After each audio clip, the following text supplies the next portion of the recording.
Hey everyone, welcome back to Corporate Decoder, the place where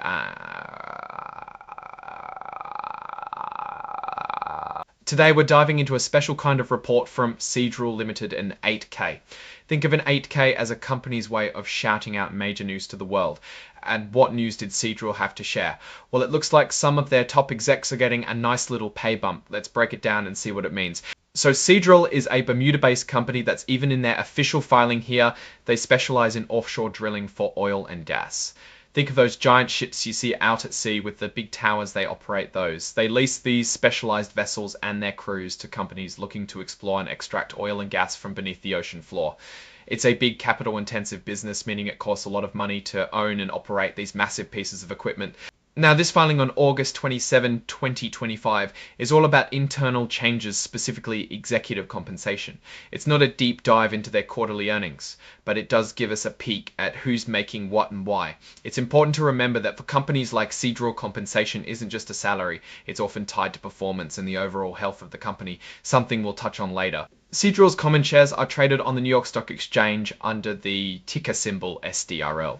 This means their stock is available for everyday people like you and me to buy and sell. The fact that they are listed on the NYSE also means they have to comply with a lot of regulations from the US Securities and Exchange Commission, which is why we're looking at this document today. The main event here is all about changes in company leadership and specifically how those leaders are compensated.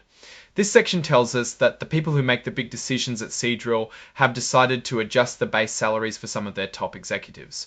These changes are set to take effect in September of 2025. Let's look at the numbers because that's where the real story is.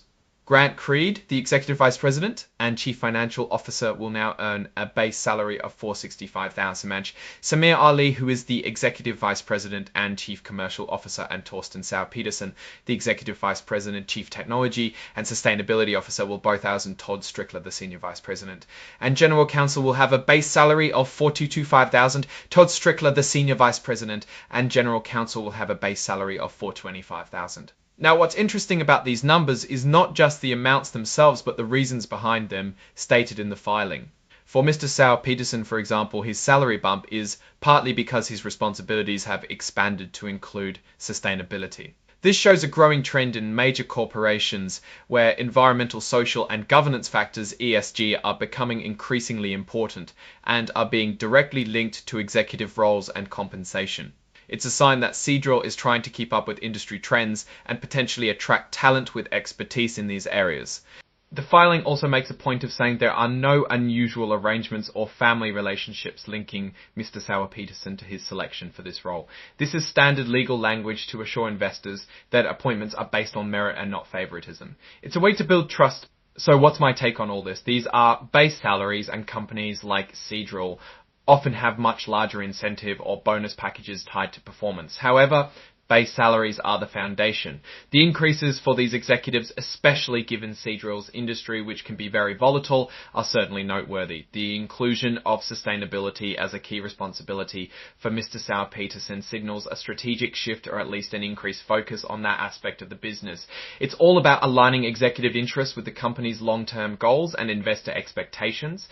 Given that Seadrill operates in the energy sector, which is constantly adapting to global economic and environmental pressures, these executive compensation adjustments are a small but telling part of their overall strategy. We'll be watching to see how these roles and responsibilities play out and if they translate into tangible improvements for the company and its shareholders. Alright, that's our breakdown of Seadrill's latest filing. What's your take on these numbers and what they signal for the company's future? Drop your thoughts in the comments. If this analysis was valuable, hitting that like button really helps, and subscribe for more deep dives. Don't forget to check out the Discord in the description.